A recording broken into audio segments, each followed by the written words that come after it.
नमस्कार दोस्तों, आज हम इस वीडियो में जानेंगे छंदों की रूपरेखा या फिर छंदों का आधार।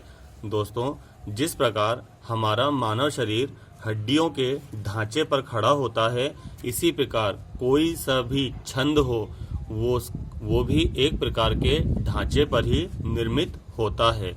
ये मैंने ढांचा बना रखा है। इसी ढांचे पर चाहे दोहा हो, चाहे रोला हो, चाहे गीतिका हो, चाहे हरि गीतिका हो, चाहे सवैया हो, सब इसी ढांचे पर ही टिके होते हैं, निर्मित होते हैं। दोस्तों, कविता की सबसे छोटी इकाई को हम कहते हैं पाद या फिर पद्य।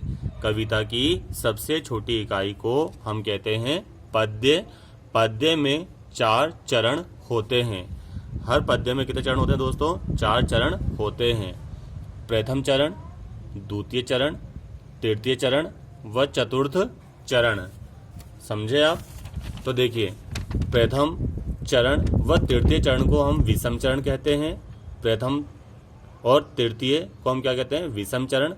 द्वितीय चरण व चतुर्थ चरण को हम कहते हैं सम चरण। ये तो आपको याद ही होगा, प्रतियोगिता परीक्षाओं में व मध्य प्रदेश की बोर्ड परीक्षाओं में पूछा जाता है। तो देखिए, 1 और 3 किस प्रकार की संख्या है? ये विषम। 2 और 4 किस प्रकार की संख्या है? ये सम। ये जो चिन्ह है, यानी कि आपने एक पद पढ़ लिया है, ये दूसरा पद आपने पढ़ लिया, यानी कि कविता की एक पंक्ति यानी कि एक इकाई आपने संपूर्ण कर ली है।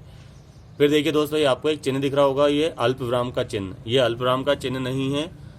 कुछ बच्चे इसको अल्पविराम का चिन्ह लिखकर आ जाते हैं छंदों में। कभी पूछा जाता है छंदों में इस चिन्ह को क्या कहते हैं? ये इस चिन्ह को क्या कहते हैं? तो छंदों में इस चिन्ह को कहा जाता है यति। जब छंद पढ़ते समय हम कुछ देर के लिए विश्राम करते हैं, वहां पर यति चिन्ह का प्रयोग किया जाता है। छंदों के लिए 2 मात्राएं निर्धारित होती हैं दोस्तों, एक तो ये वाली और एक ये वाली। इसको कहते हैं हम लघु मात्रा, इसको कहते हैं हम गुरु या दीर्घ की मात्रा। ये जो मात्रा होती है, ये ह्रस्व स्वरों के लिए, जिनका बोलने में हमें कम समय लगता है, उसके लिए प्रयोग की जाती है। और जिनको बोलने में अर्थात उच्चारण करने में ज़्यादा समय लगता है, उसके लिए इस मात्रा का निर्धारण होता है। इसी प्रकार दोस्तों, जो इनको हमारी पढ़ने की गति, मतलब जिसको जब हम इनको पढ़ते हैं तो उस पढ़ने की चाल को हम क्या कहते हैं? गति।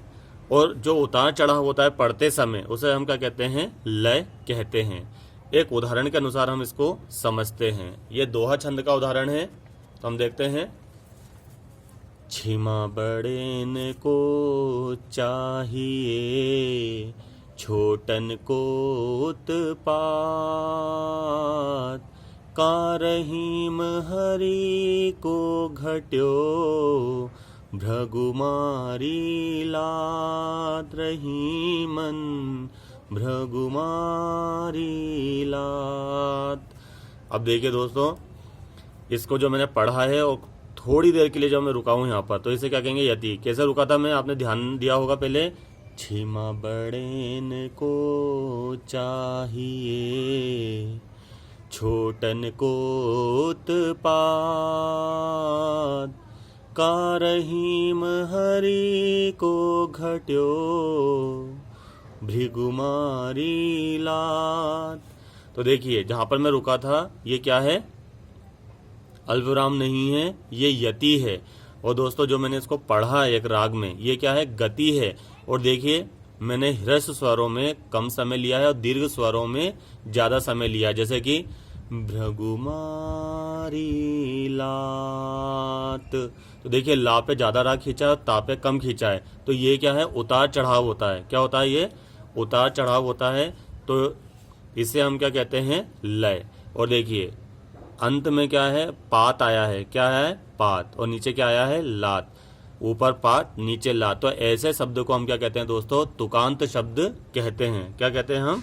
तुकांत शब्द कहते हैं। कविता को अनुशासन से बांधने वाली इकाई को हम क्या कहते हैं? छंद कहते हैं। कविता को अनुशासन से बांधने वाली इकाई को हम कहते हैं छंद। कविता की लंबाई को नापने के लिए छंद का प्रयोग किया जाता है। ठीक है, देखिए अब छंद दो प्रकार के होते हैं, मावा छंद। छंद कितने प्रकार के होते हैं? दो प्रकार के होते हैं, मावा छंद। मा से मात्रिक छंद, वा से वर्णिक छंद। जिन छंदों में मात्राओं की गणना होती है उसे हम मात्रिक छंद कहते हैं। जिन छंदों में वर्णों की गणना होती है उसे हम वर्णिक छंद कहते हैं। छंदों के लिए दो मात्राएं निर्धारित होती हैं, एक ये और एक ये। इसे कहते हैं हम लघु की मात्रा और इसे कहते हैं हम गुरु या दीर्घ की मात्रा। छंदों में मात्रिक छंदों का बहुत महत्व होता है दोस्तों। छंदों में किसका महत्व होता है? मात्रिक छंदों का महत्व होता है। छंदों के 8 अंग होते हैं। छंदों कितने अंग होते हैं? 8 अंग होते हैं। 3 वर्णों के समूह को छंदों में गण कहते हैं। 3 वर्णों के समूह को छंदों में हम क्या कहा जाता है? गण कहा जाता है। गणों की संख्या कितनी होती है? 8। गणों को समझने के लिए एक सूत्र भी होता है जो हम बाद में पढ़ेंगे। ये जो दोस्तों आपको गुरु की मात्रा दिख रही है, इसको 2 गिना जाता है और इसको 1 ही गिना जाता है। तो उम्मीद है आज आपको छंदों का ढांचा भली भांति समझ में आ गया होगा। धन्यवाद।